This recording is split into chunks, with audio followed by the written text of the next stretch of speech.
তো প্রথমে জানিয়ে রাখি যে এই ম্যাচে সুনীল নারিয়ান ক্যাপ্টেন্সি করতে পারে যদি রাহানের চোটের কারণে এই ম্যাচ না খেলে। আইপিএল 2025-এ 53তম ম্যাচে কলকাতা নাইট রাইডার্স বনাম রাজস্থান রয়্যালস মুখোমুখি হতে চলেছে। এই ম্যাচ শুরু হতে চলেছে একেবারে ফাইনালের মধ্যে উত্তেজনায় ভরপুর। কারণ একদিকে রয়েছে রাজস্থান রয়্যালস, যারা শেষের দিকে রয়েছে, মানে ফিনিশ করতে চাবে রাজস্থান রয়্যালস, এবং অপর দিকে রয়েছে কলকাতা নাইট রাইডার্স, যারা হয়তো হেরে গেলে প্লে অফের স্বপ্ন স্ট্রেট হয়ে যাবে কলকাতা। ঠিক আছে, তো এই ম্যাচে কেকেআর এর অধিনায়ক মানে এমন তিনটা পরিবর্তন করতে চলেছে যাদেরকে রাজস্থান শিবিরে হয়তো ঘাম ছুটে চলতেছে। ভাই আগের ভিডিওতে আমরা বিশ্লেষণ করবো যে কলকাতা নাইট রাইডার্স এর শক্তিশালী প্রিম 11। তো চলো দেখা যাক তো সেই প্লেয়ারদের পারফরমেন্স কেমন চলেছে, যারা এই ম্যাচে গেম চেঞ্জার হতে পারে। তো তুমিও যদি কলকাতার একজন বড় জয়ের আশা করো বা কলকাতার ডাইহার্ড ফ্যান হয়ে থাকেন, তো ভিডিওটি করে দাও লাইক, চ্যানেল করে দাও সাবস্ক্রাইব, কমেন্টে লিখেছে আমি কেকেআর। তো চলো শুরু করা যাক। রাজস্থান এবং কলকাতার আইপিএল এখনো পর্যন্ত 31টা ম্যাচ হয়েছে, সেখানে রাজস্থান জিতেছে 14টা ম্যাচ এবং কলকাতা জিতেছে 15টা ম্যাচ। তাছাড়া কিছু ম্যাচ সুপার ওভারে গিয়েছে। দুই দলের প্রতিদ্বন্দ্বিতা কিন্তু বারবারে হাড্ডাহাড্ডি হয়। এই হাই ভোল্টেজ ম্যাচ অনুষ্ঠিত হবে সন্ধ্যা 7:30টার দিকে কলকাতার ইডেন গার্ডেন্সে। এমন এক মাঠ যেখানে সুনীল নারিয়ান, রাসেল বারবার ম্যাচ জেতানো পারফরমেন্স দিয়েছেন। তো চলুন বন্ধুরা দেখিয়েছি কলকাতার প্লেইং ইলেভেনে কি কি পরিবর্তন হতে পারে।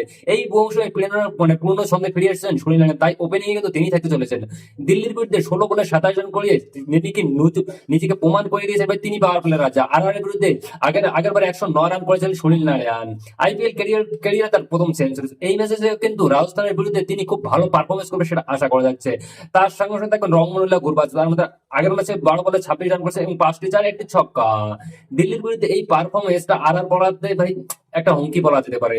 কারোর কাছে তিনি মাথা নত করতে নান রংমনুল্লাহ গুরবাজ। 3 নাম্বার থাকতে চলেছে আজিমকা রাহানে, মিডিল অর্ডারের একজন বিশ্বস্ত ব্যাটসম্যান। 16 বলে 26 রান করেছিলেন এর আগের ম্যাচে, কিন্তু এই ম্যাচে তিনি নাও খেলতে পারেন। তার পরিবর্তে মনীষ পান্ডেকে সুযোগ দিতে চলেছে সুনীল নারিয়ার। হ্যাঁ, এটা ঠিকই শুনেছো, তিনি যদি এই ম্যাচ না খেলেন সেখানে মনীষ পান্ডে খেলবে তার জায়গায়, আজিমকা রাহানের জায়গায়।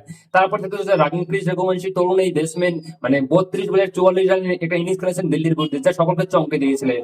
আগেরবার রাজস্থানের বিরুদ্ধে 16 বলেই আউট হয়ে গেছিলেন, সেখানে তিনি 22 রান করেছিলেন। ফিনিশিং রোলে কিন্তু এখনো ভালো পারফরমেন্স করতেছে।